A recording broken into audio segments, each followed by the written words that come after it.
उनके पति के गलत आचरणों के बारे में पता लगा तो बहुत दुख हुआ, स्वयं को खत्म करने की भी। हम आपसे प्रार्थना करते हैं सबसे, आज कोई पवित्र नहीं है।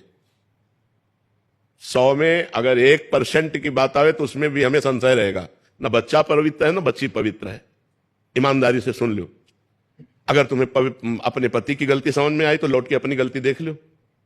वृंदावन में बैठी हो, आप ऐसा नहीं कह सकती कि मेरे द्वारा गलती नहीं हुई, कोई भी नहीं कह सकता। इसलिए मुझे लगता है समस्या को सुलझाओ। हाँ, अगर गलती एक दूसरे की समझ में आ जाए तो आगे से गलती ना करो और संशय मत करो, प्यार बढ़ाओ।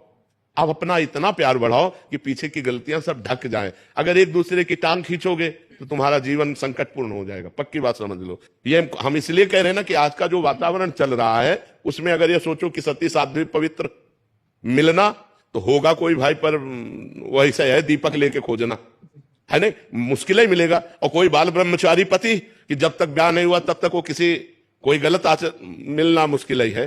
छोटे छोटे बच्चे हैं 12-13 वर्ष के, वास्तव में तुम के शिकार हो गए।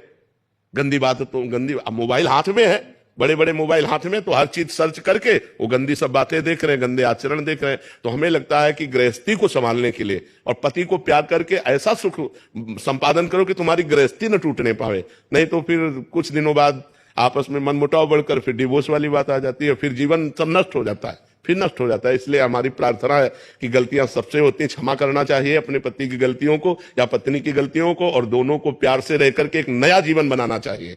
पूर्व के जीवन में मिट्टी डालो, जब से तुमने हाथ मिलाया तब से पवित्र जीवन करो। ना तुम किसी और पुरुष की तरफ देखो, ना वो किसी और स्त्री की तरफ देखो, दोनों मिलकर जीवन निर्वाह करो, तब तो चल जाएगा। और अगर महाराज जी, अगर वो एक दूसरे जैसे ये हैं, पति नहीं सुधरना चाह रहे हैं, पत्नी नहीं सुधरना चाह रही है, फिर वो दूसरा रास्ता हो गया।